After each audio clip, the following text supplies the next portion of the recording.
Your assignment this week is to create a green screen composite using a hand-rolled keyer or a set of hand-rolled keyers and hand-rolled screen suppression. I'm going to walk through the whole process, including all of the final touches that I want to see in the final result. So let's get started. The color difference keyer is definitely the highest quality of the hand-rolled keyer, so we're going to use that as the basis of our key. So I've taken the same hand-rolled keyer that we've already experimented with and dropped it in line here.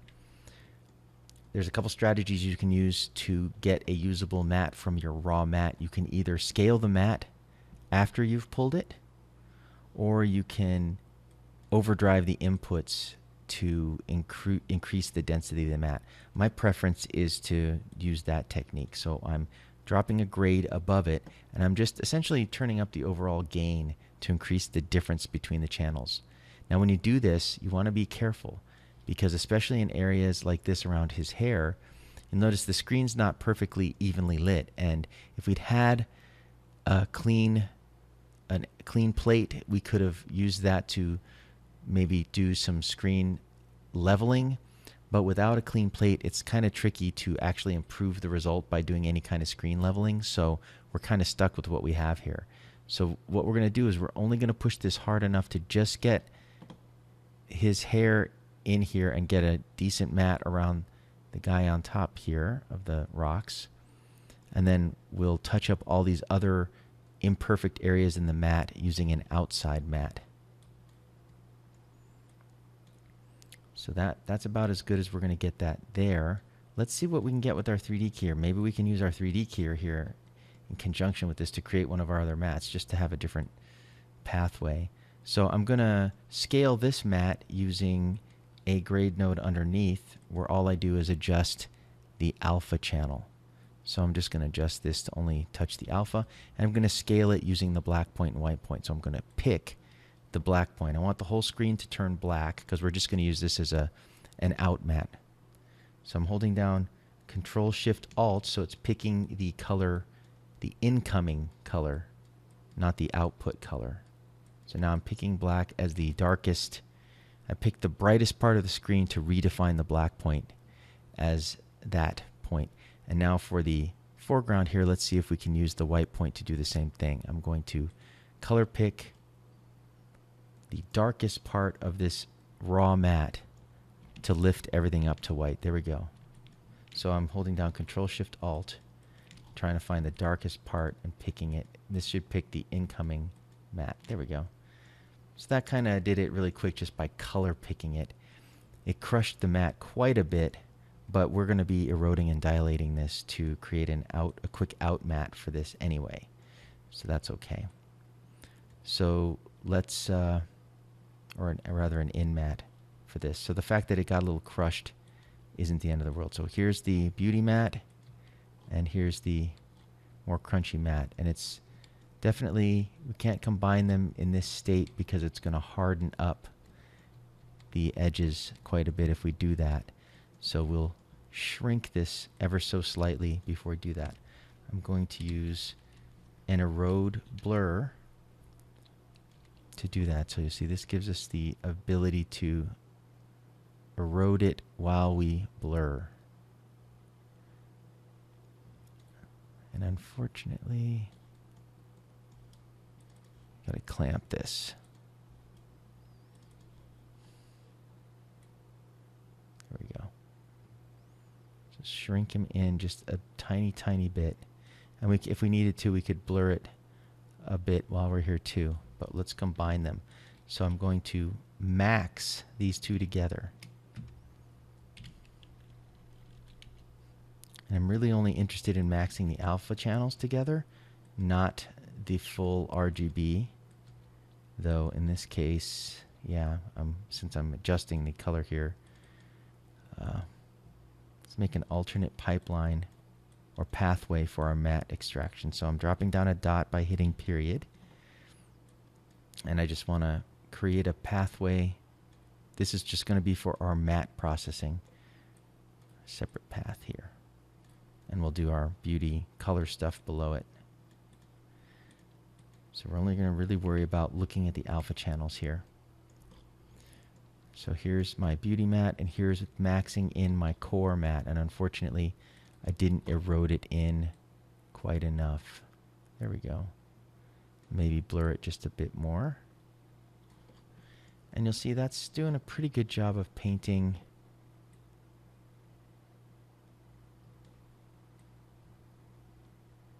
the core.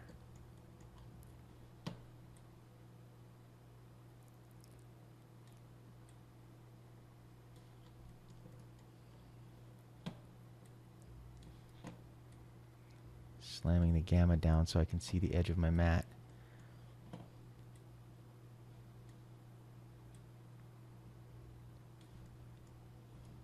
Now A being between the two.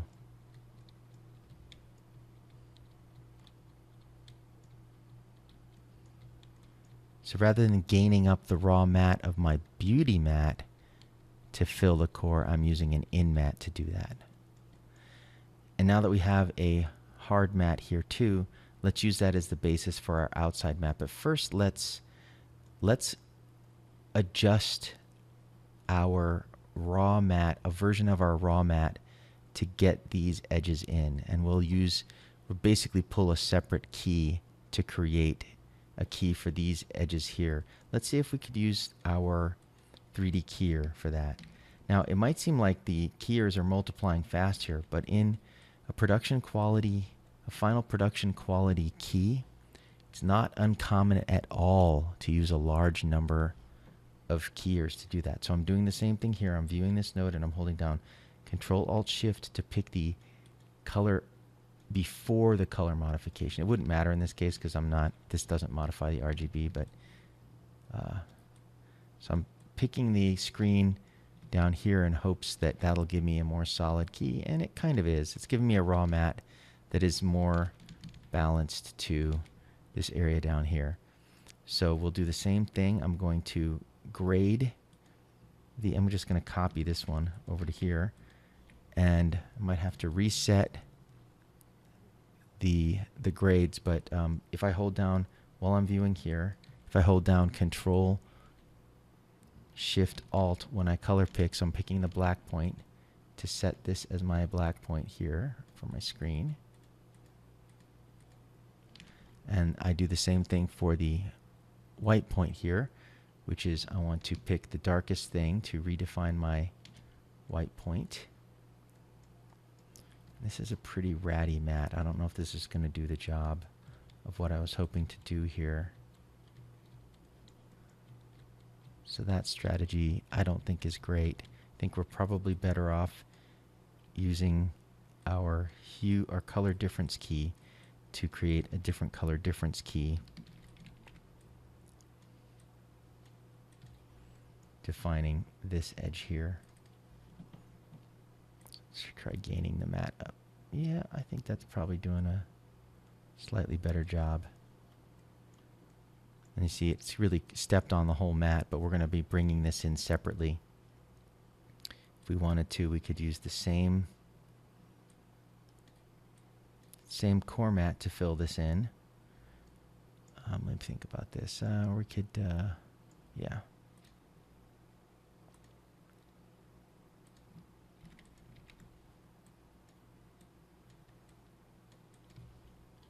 There we go. So now I have a key that is more for these guys, and then one that is more for these dark areas where these are just rocks and stuff, so I'm not as worried about the edge quality being as good as on this guy. So how do I combine these two mats though? Now that I've created a mat that is more for my guys and one that is more for my rocks, how do I bring them together? Well, don't forget that mats are images just like all of the other images we're manipulating. So we can use a key, roto shape or something to Gmat these together just as we could with anything else. Let's create a Gmat to bring together our two mats here. So I'm going to just drop down a roto, hitting O. And if I look at my person key, and I look at my rock key, I can see what I really need to do is I need to spare these guys mostly here. So I think the GMAT I'm going to make is going to be a mat that encompasses the two guys, and we'll build the rest of our thing from this. Just a GMAT. And in an actual production shot, these guys wouldn't necessarily be moving around that much. So one rough shape like this might get the job done in a real production scenario. You never know.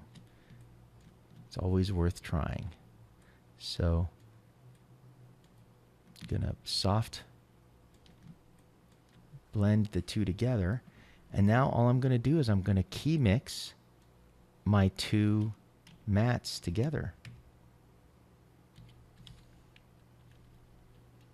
Another way that I could do this is procedurally creating a key, but the reason that I'm doing it this way, I could procedurally create an outside mat from one of these and use it to contain this inside there. And I'll show you that in a second, but just wanted to show you this notion of compositing mats together first. Key mix. And I attach the mask. So now I'm basically just compositing two masks together.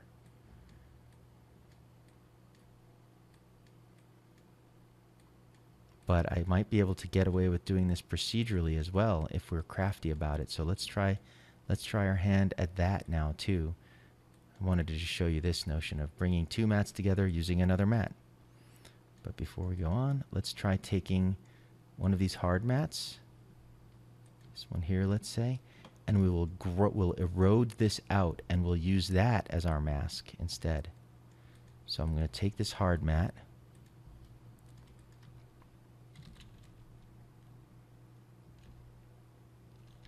we're using erode blur, and I'm going to grow it out, make it get a little bit bigger. And then I'm going to use that as my mat to combine those two. So you see,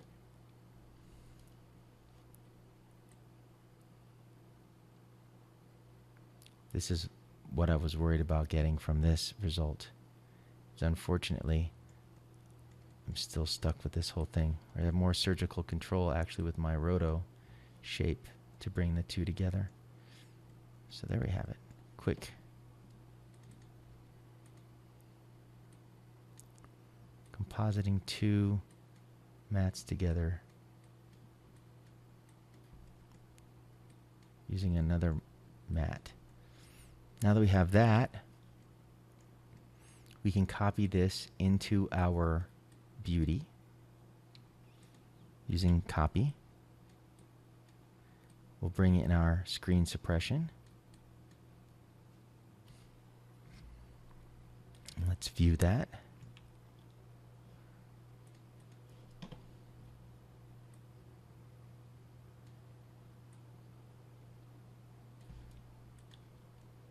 And we'll just do a matte merge, or let's do an add mix.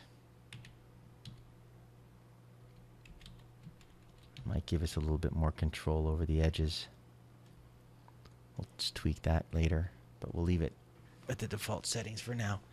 Now you notice he's getting a little bit of blobbiness in his hair, and that's a result of our initial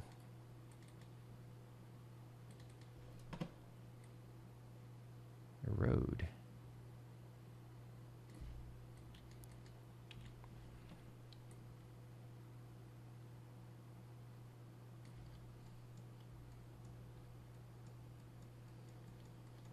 So sometimes, even though it looks like you have a solid mat, and even though it's really best practice to have a perfectly solid core mat, sometimes it actually doesn't help you. Sometimes you can get away with having a slightly soft core mat. In this case, it's hurting us a little bit here. This is one of those cases where the textbook solution is not always going to be the most fruitful. So what I'm going to do is I am going to gain up the core of my beauty mat just a little bit here. See where we're landing. That's pretty solid. Actually, don't.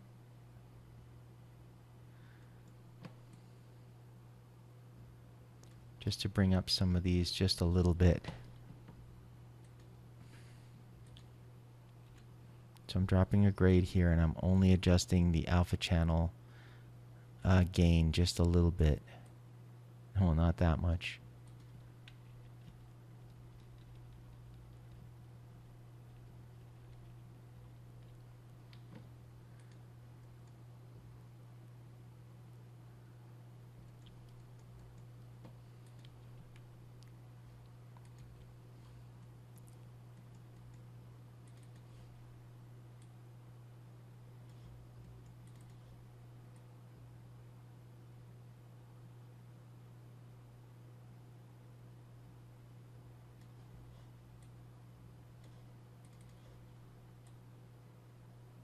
Here we go.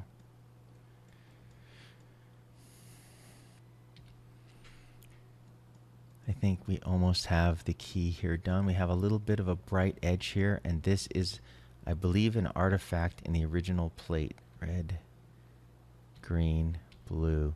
It has to do with the red channel being so dark, or some kind of sharpening artifact in the red channel. It's messing up the color here. So this is a scenario that happens in real life. You'll get an artifact that's baked into the plate, but it's still your responsibility to make a seamless composite. So in the next video, we're gonna start putting the final touches on sweetening these edges and getting the color match working just right and the grain and everything matching.